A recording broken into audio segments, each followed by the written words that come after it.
คลิปวิดีโอนี้เราจะมาฮู้ไปนำกันว่าหลุมดำแม่นหยังหลุมดำเกิดขึ้นได้แนวใดแล้วหลุมดำนี้มีอยู่จริงหรือบ่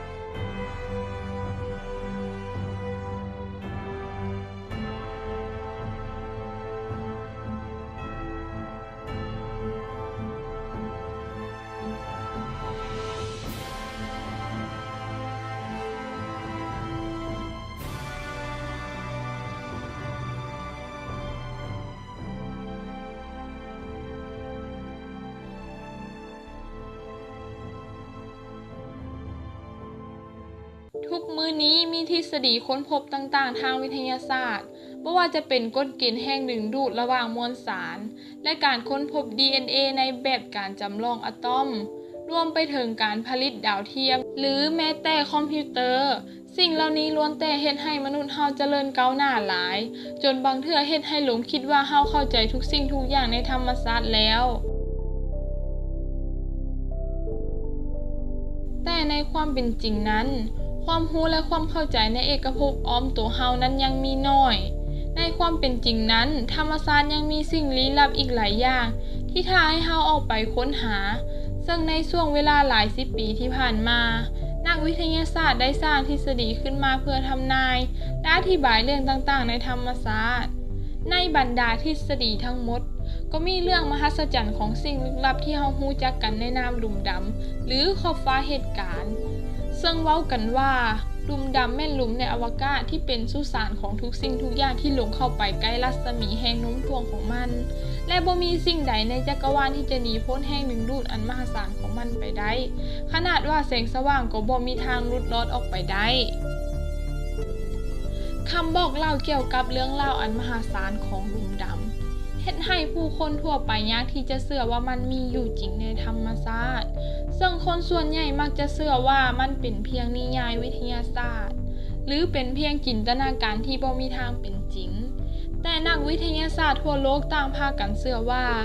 หลุมดำมีอยู่จริงบ่ได้เป็นเพียงแนวคิดทางวิทยาศาสตร์แต่มันอยู่ใกล้ตัวเฮากว่าที่หลายคนคิดซึ่งคำทำนายจากทฤษฎีฟิสิกส์ชั้นสูงได้ทำนายว่าหลุมดำบ่ได้เป็นเพียงดาวยักษ์สีดำที่จอบจะกลืนกินทุกสิ่งทุกอย่างที่อยู่ใกล้ตัวมันแต่ยังมีหลุมดำขนาดน้อยที่สามารถลี้ซ่อนอยู่ในวัตถุต่างๆในโลกของเฮาฉะนั้นเฮามารู้จักกับหลุมดำให้หลายขึ้น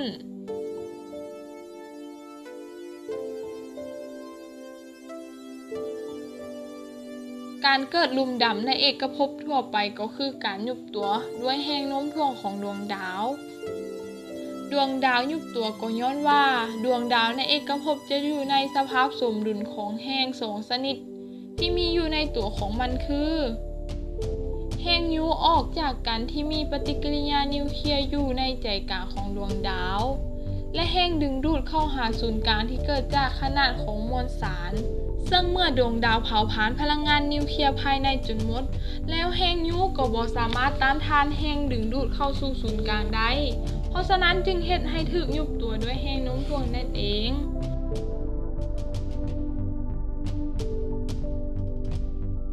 ดวงดาวสามารถยุบตัวได้แต่ดวงอาทิตย์บ่สามารถยุบตัวได้ย้อนว่ามันมีมวลน้อยกว่าลิมิตของจันทราสิขาดังนั้นเมื่อดวงอาทิตย์เผาผลาญเชื้อเพลิงนิวเคลียร์หมดไปมันก็จะค่อยๆกลายเป็นดาวแค่ขาวซึ่งนักดาราศาสตร์ได้ทำนายว่าก่อนที่ดวงอาทิตย์จะยุบตัวนั้นมันจะขยายตัวก้อนและอาจจะกลืนกินดาวเคราะห์ดวงใดดวงหนึ่งเข้าไปซึ่งแน่นอนเมื่อมื้อนั้นมาถึงโลกก็จะพบกับภัยพิบัติแต่ก็น่าจะเป็นพันล้านปีต่อหน้าเพราะดวงอาทิตย์ยังมีเชื้อเพลิงและส่องแสงสว่างไปอีกดนนานซึ่งประเภทของหลุมดำมีหลุมดำขนาดน้อยพวกนี้จะมีขนาด10-15 เมตรซึ่งเป็นหลุมดำที่มีอายุสั้นและจะสลายตัวด้วยการระเบิดและปลดปล่อยรังสีกัมมาออกมา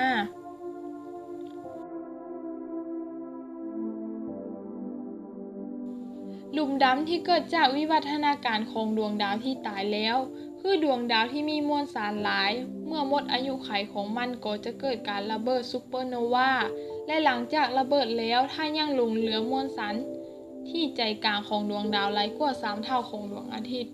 มวลสารในใจกลางของดวงดาวก็จะยุบตัวลงแล้วกลายเป็นหลุมดำหลุมดำยักษ์หลุมดำพวกนี้จะมีมวลสารหลายพันล้านเท่าของดวงอาทิตย์และมันยังดูดดวงดาวหลายพันล้านดวงรวมถึงก๊าซฝุ่นในอากาศหรือแม้กระทั่งดาวเคราะห์ก็เช่นเดียวกันหลุมดำบ่ได้ดูดทุกสิ่งทุกอย่างที่อยู่อ้อมมันก็คืออ้อมปากหลุมดำคือบริเวณควบคุมมวลสารซึ่งประกอบด้วยก๊าซฝุ่นฮ้อนที่หมุนไวเกือบเท่าความไวแสงซึ่งสสารที่เข้ามาในหลุมดำเกือบ190ถูกเบี่ยงออกไปซึ่งก็จะมีน้อยที่จะตกลงไปในหลุมดำแท้สิ่งที่ถูกดูดเข้าไปในหลุมดำจะมีโอกาสขึ้นมาได้หรือบ่ก็คือที่เราบอกไปขนาดแสงยังบ่สามารถลอดออกมาได้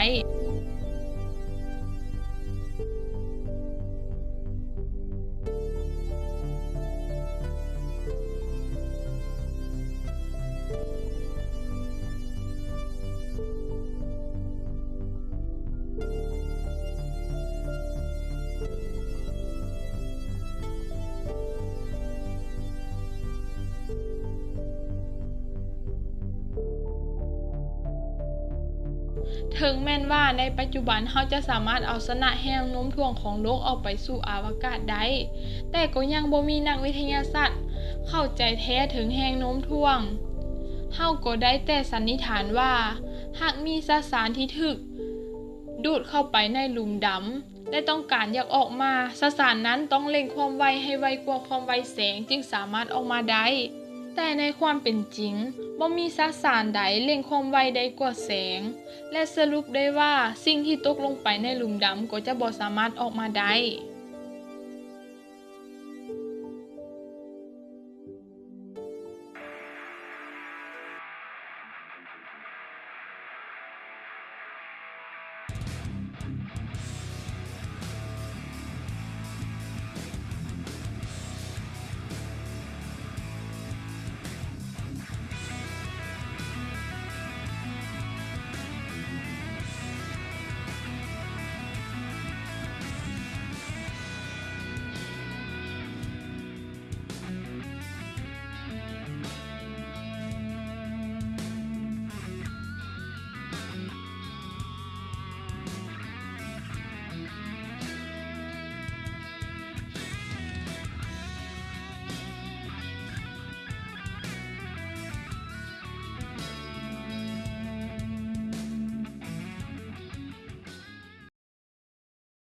ถึงอย่างใดก็ตาม